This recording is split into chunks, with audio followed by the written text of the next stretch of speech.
మన కుటుంబంలో ఒకరు ఉద్యోగం చేస్తూ వాళ్ళకి ఆరోగ్యం బాగోలేకపోతే, ఆరోగ్యం బాగోలేకుండా వాళ్ళు ఆఫీస్కి వెళ్తే, ఆఫీస్లో వాళ్ళకి ఏమైనా ఇష్యూ వస్తే,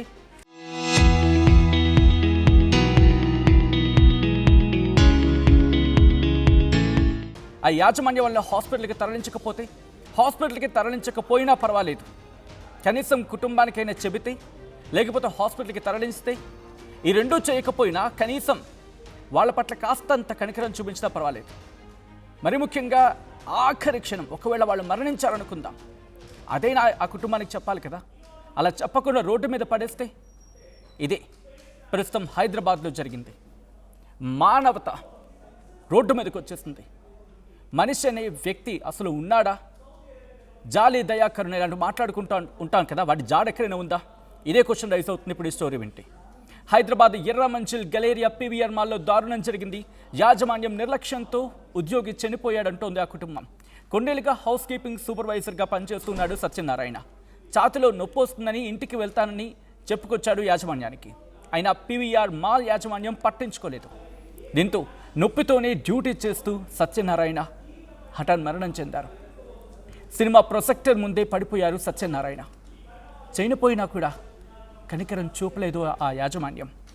గుట్టు చప్పుడు కాకుండా సత్యనారాయణ భౌతికాయాన్ని ఫుట్పాత్పై పడేసింది థియేటర్ యాజమాన్యం. ఎంత అమానవీయమిది! ఓ మనిషి, ఎక్కడ నువ్వు?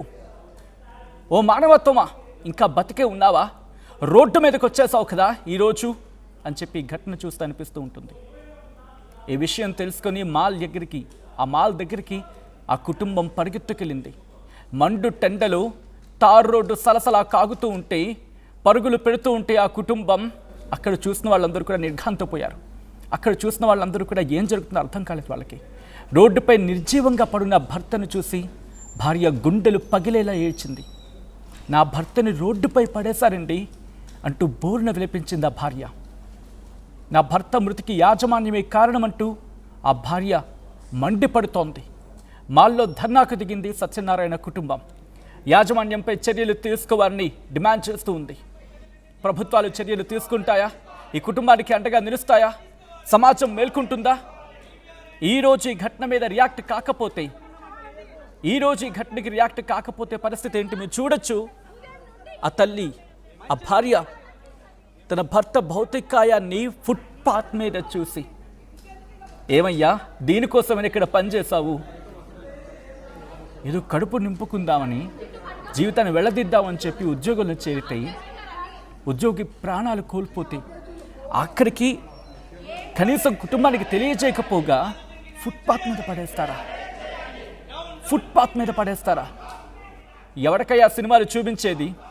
సామాన్యుడికి సినిమాలు చూస్తారా? ఈరోజు ఈ ఘటన తర్వాత మీరు సినిమా చూడడానికి వెళ్తే సత్యనారాయణ భౌతికాయమే మీకు కళ్ళ ముందు కదలాలి. ఇలాంటి యాజమాన్యానికి మనం పెంచి పోషిస్తోంది డబ్బులిచ్చి అని చెప్పి ఆలోచించుకోవాలి.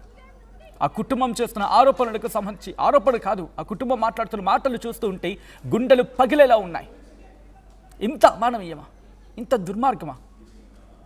అసలు మనిషి మానవత్వం ఏమీ లేవా? జాలి, కరుణ, దయ అనే జాడ మీ దగ్గర లేదా? ఇదే క్వశ్చన్ కదా రైజ్ అయ్యేది. And PVR should react on this. అసలు ఏం జరిగింది? ఒక మనిషికి ఒంట్లో బాగోలేకపోతే, ఒక ఇష్యూ ఉందని చెబితే, అది తన మినిమం హక్కు కదా. తన ఆరోగ్యం కాపాడుకోవడం, తన జీవితాన్ని కాపాడుకోవడం, తన ఆ ప్రాణాన్ని కాపాడుకోవడం. ఆ మనిషి హక్కును మీరు లాగేసుకున్నారు కదా ఈరోజు. ఆ మనిషి మీద ఎన్ని బతుకులు అక్కడ ఆధారపడి ఉంటాయి. ఈరోజు ఆ కుటుంబాన్ని రోడ్డును పడేయలేదా? ఆ మనిషి భౌతికాయాన్ని కాదు మీరు రోడ్డును పడేసింది, ఆ కుటుంబాన్ని రోడ్డును పడేశారు. ఆ కుటుంబం పరువును రోడ్డు మీద పడేశారు. ఇది ఈరోజు ఆ కుటుంబం మొత్తుకుంటోంది. ఈ కథలు మిమ్మల్ని కాస్త కలవరపరచచ్చు, అయితే మిమ్మల్ని కలవరపడి గురి చేయడం ఆర్టీవీ ఉద్దేశం కాదు. ఇటువంటి కథనాలు చూస్తే కాస్త కలవరపడే అవకాశం ఉంటుంది కాబట్టి దీనికి సంబంధించిన జాగ్రత్తలు తీసుకోవాలని ఆర్టీవీ సూచించడం జరుగుతోంది. This is are disturbing content. Viewer discretion is highly advised. ఇదే అంశానికి సంబంధించి ఉద్యోగ సంఘాలు అక్కడికి చేరుకున్నాయి. వాళ్ళు గొంతెత్తారు, వాళ్ళు పిడికిలి బిగించారు. మరి మీ వంతేంటి? మీరేం చేస్తున్నారు? మీరేం చేయబోతున్నారు? ఆలోచించే ప్రయత్నం చేయండి. ఈరోజు సత్యనారాయణ కావచ్చు, ఇంకొక రోజు ఇంకొక సత్యనారాయణ అయితే ఇలాగే కామ్గా ఊరుకుంటామా? పిడికిలి గట్టిగా బిగించలేమా? ఒక్కసారి ఉద్యోగ సంఘాలు ఏమంటున్నాయో చూద్దాం, ఆ తర్వాత డీటెయిల్గా మాట్లాడుకునే ప్రయత్నం చేద్దాం. పేరు అరుణ్ అండి, cinema theatres union employees union రాష్ట్ర కార్యదర్శిని.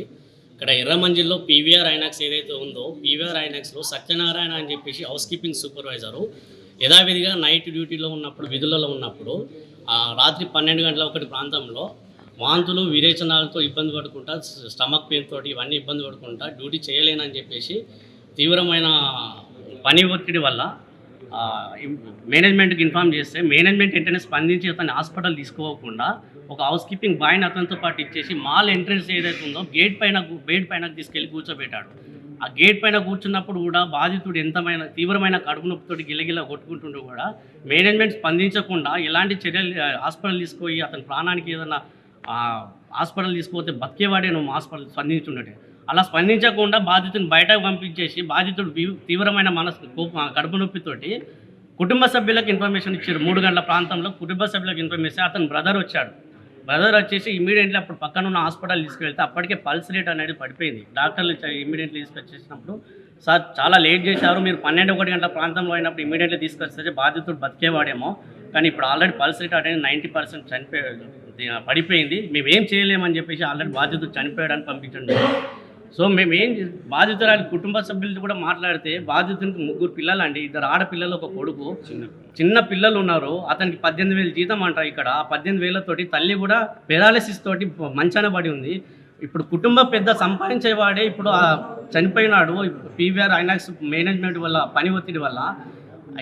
ఇప్పటికి కూడా మేము యూనియన్ నాయకులం వచ్చాము, పోలీసు వాళ్ళు వచ్చారు, మీడియా మిత్రుల వాళ్ళు వచ్చారు, ఇంతమంది వచ్చినా కూడా పీవీఆర్ ఐనాక్స్ మేనేజ్మెంట్ వాళ్ళు మాత్రం రాలేరు, బాధితుని పరామర్శించలేరు, బాధిత కుటుంబాన్ని ఇప్పటివరకు మాట్లాడింది లేదు, ఏది లేదు. మేము ఇప్పటివరకు దాదాపు మేము 7 గంటల నుంచి వచ్చాము మేము యూనియన్ నాయకులం, తర్వాత మీడియా వాళ్ళు వచ్చారు, పోలీసు వాళ్ళు వచ్చారు, కానీ మేనేజ్మెంట్ మాత్రం రాలేదు. ఇక్కడ ఉన్న లోకల్ చిన్న క్యాడర్ వాళ్ళు ఉన్నారు, సెక్యూరిటీ సూపర్వైజర్, వాళ్ళేం చెప్తారు, వాళ్ళేం మాట్లాడతారు, ఏం లేదు.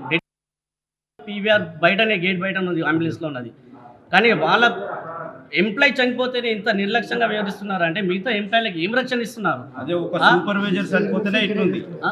ఒక సూపర్వైజర్ ఇంత క్లీనింగ్ లేకపోతే ఇక్కడ పాప్కార్న్ పడితే బాధ్యత భార్య కూడా ఇందాక మాట్లాడింది మీతోటి, ఒక పాప్కార్న్ పడితే ఫోన్ చేసి మరీ టార్చర్ చేస్తారంట, ఏం క్లీనింగ్ చేసినావు అని చెప్పేసి. మ్యాన్ పవర్ 4 ఇచ్చేసి మొత్తం 6 7 స్క్రీన్లు 8 స్క్రీన్లు లాబీ క్యాంటీన్ ఇవన్నీ క్లీన్ చేయాలి. ఎక్కడ కూడా క్లీనింగ్ ప్రాసెస్ ఏమో కొంచెం ఇదైనా కూడా బాధ్యత ఏ టైంలో నైట్ అంతా డ్యూటీ చేసి వెళ్తాడు, ఇంత మార్నింగ్ పడుకుంటాడు, అయినా ఫోన్ చేసి టార్చర్ చేస్తాం. ఇంత పని ఒత్తిడి ఉంటుంది, మ్యాన్ పవర్ ఉండదు, ఏముండదు. ఇప్పుడు బాధితులు 3 పిల్లలు ఉన్నారండి, 3 పిల్లల భవిష్యత్తు ఏం కావాలి, బాధితురాల భవిష్యత్తు ఏం కావాలి? ఆ మాట మనిషి బయటకు వెళ్ళి ఆ పిల్లల్ని ఎలా పోషించగలుగుతుంది? ఇప్పటి వరకు కూడా మేనేజ్మెంట్ అనేది దిగి రాలేదు. ఇంత మొండి వైఖరా వీళ్ళకు? 10 మంది చేసే పనిలో 1-2 పెట్టి మేనేజ్మెంట్ చేస్తానండి, హెచ్ఆర్లు మేనేజ్మెంట్ వాళ్ళ. పీవీఆర్ ఐనాక్స్ లో గతంలో కూడా మేము టార్చర్లు బాగున్నాయి సార్. పీవీఆర్ ఐనాక్స్ లో గతంలో ఆడపిల్లల మీద సెక్సువల్ హరాస్మెంట్ ఉంటాయండి. ఇప్పటికి కూడా మా దగ్గర లేబర్ ఆఫీస్లో డిపార్ట్మెంట్లో కొన్ని కంప్లైంట్స్ ఉన్నాయి, టీమ్స్ కూడా కంప్లైంట్స్ ఉన్నాయి, ఇవన్నీ కూడా ఎఫ్ఐఆర్ అయినా జరిగింది. భార్యనైతే సార్, నా పేరు కల్పన.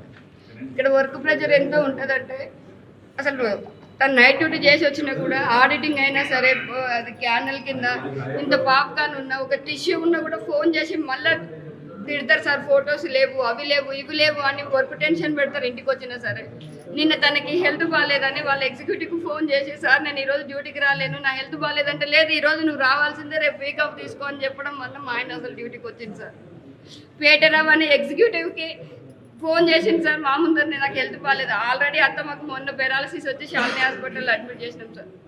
డిశ్చార్జ్ అయ్యి వచ్చింది, రీఓపీకి నిన్న పోయినాము, తను కూడా చేత కావట్లేదు అంటూ నేను రానంటే కూడా బలవంతాన డ్యూటీకి పిలిచారు సార్ నిన్న.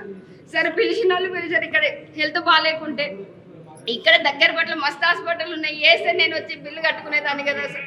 ఇప్పుడు నా బాధ ఎవరు తెలుస్తారు? నాకు చిన్న పిల్లలు ఉన్నారు, నాకు కష్టమైంది, అసలు అది మాటలు కూడా చెప్పుకోవడానికి గుర్తులేదు సార్. నాకు ఎట్లా బతకాలో కూడా అర్థం అవుతలేదు సార్. కాదు, తన ఇంచుమించు నా పెళ్లి కాకముందు చేస్తున్నారు సార్. నా మ్యారేజ్ అంటే ఇక్కడ పంజాగుట్ట అన్ని ఇప్పుడు ఇక్కడ 6 సంవత్సరాల నుంచి చేస్తున్నారు. ఇక్కడ మీకు ఎలా న్యాయం కావాలి?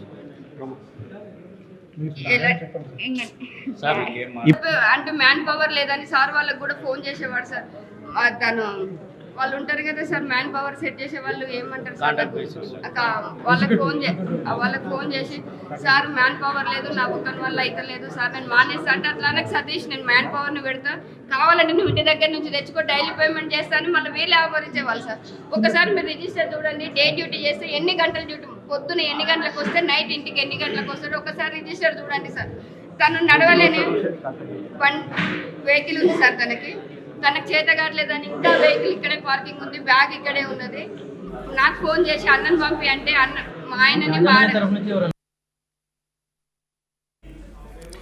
రైట్, అది ఆ కుటుంబం అంటోంది.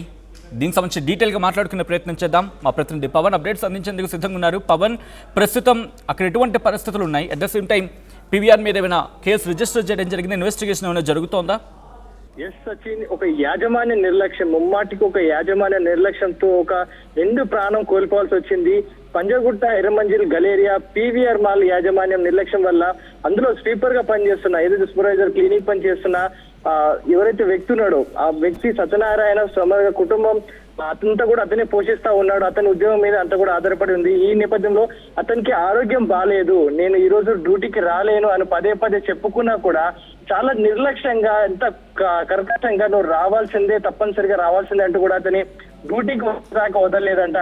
ఆ విధంగా డ్యూటీకి వచ్చిన తర్వాత కూడా నేను నిలబడలేకపోతా ఉన్నాను, నాకు అసలు ఒంట్లో బాగాలేదు, నేను చేయలేకపోతా ఉన్నానని పదే పదే బ్రతిమలాడుకున్నా కూడా ఒక సాటి మనిషి కష్టాల్లో ఉన్నప్పుడు ఎవరైనా సరే ఇబ్బంది పడ్డప్పుడు మనం కనీసంగా ఎవరికైనా జ్వరం వచ్చినా కూడా పక్కకు తీసుకెళ్లి కూర్చోబెడతాం, లేదా కళ్ళు తిరిగి పడిపోయినప్పుడు పక్కకు తీసుకెళ్లడం, మాట్లాడడం, అతనికి వాటర్ వేయడం, హాస్పిటల్ తీసుకెళ్ళడం లాంటివి చేస్తాం. కానీ ఈ సిబ్బంది, ఏదైతే పీవీఆర్ మాల్ సిబ్బంది ఎవరైతే ఉన్నారో అతనికి అనారోగ్యంతో ఉన్నాను, నేను నడవలేకపోతా ఉన్నాను, నన్ను ఇంటికి పంపించండి, నేను వెళ్ళిపోతాను అన్నా కూడా ఇవన్నీ నువ్వు సాకులు చెప్తున్నావు, పని తప్పించుకోవడానికి నువ్వు సాకులు చెప్తున్నావు అంటూ కూడా చాలా నిర్లక్ష్యం వహించడం జరిగింది.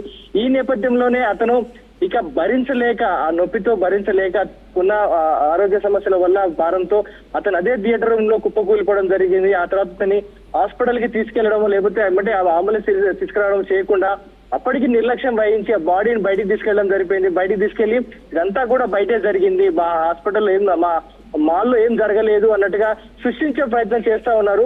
ఇప్పుడు ఏకంగా ఫ్యామిలీ మొత్తం కూడా ఆ పీవీఆర్ మాల్ చుట్టూ చేరుకొని నా భర్త ప్రాణం కోల్పోవడానికి గల కారణం ఒకటే, ఈ పీవీఆర్ మాల్ సిబ్బంది పని ఒత్తిడి పెడతా ఉన్నారు. ఉదయం ఎలా వస్తే రాత్రి ఎప్పటికో పంపిస్తా ఉన్నారు. సుమారుగా 2 షిఫ్టుల పని ఒక మనిషితో చేపిస్తా ఉన్నారు. 4 ఫ్లోర్లు ఒక వ్యక్తి క్లీన్ చేయాలంటే ఆ వ్యక్తితో అవడం లేదు, పదే వర్క్ చేసి అలసిపోతా ఉన్నాడు. ఈ పీవీఆర్ మాల్ సిబ్బంది నాకు సమాధానం చెప్పాలి అంటూ కూడా ఇటు సినిమా థియేటర్ యాజమాన్య సిబ్బంది, మరొక పక్క ఈ కుటుంబం అన్ని కూడా ధర్నా చేస్తా ఉన్నారు ఆ మాల్ ముందు.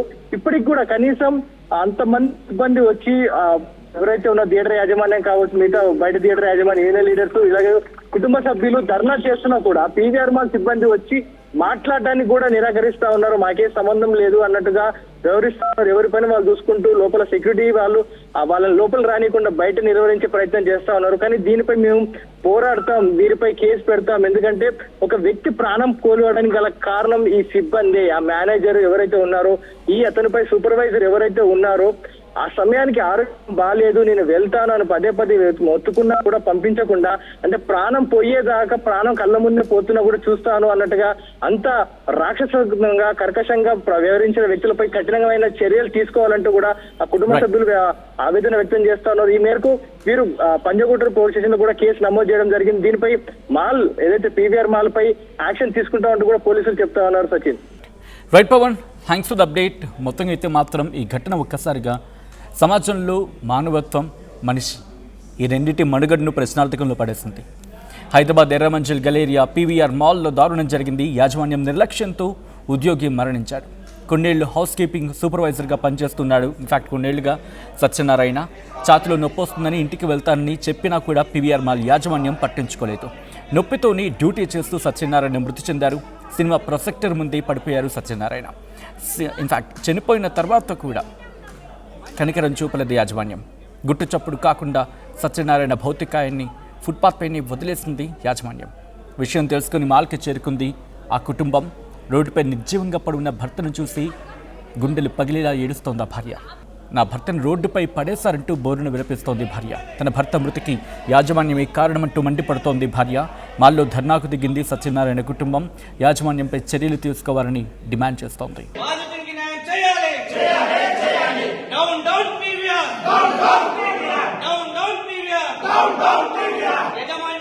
యజమాన్యంపై చర్యలంటే తీసుకోవాలి. వాళ్ళు మాట్లాడారు సార్, కొంచెం టైం మామూలుగా సమస్యలు పరిష్కారం చేయమని కలవటానికన్నా RGM okay sir.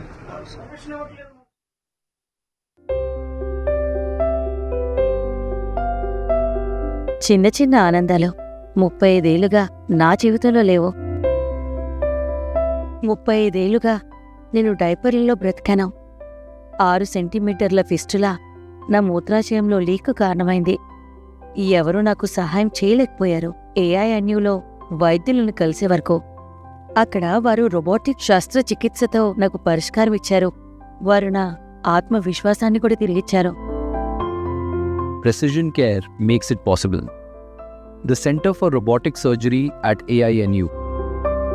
148 plus student-led startups, 11 exited startups, 12 cash flow positive startups. KL deemed to be university.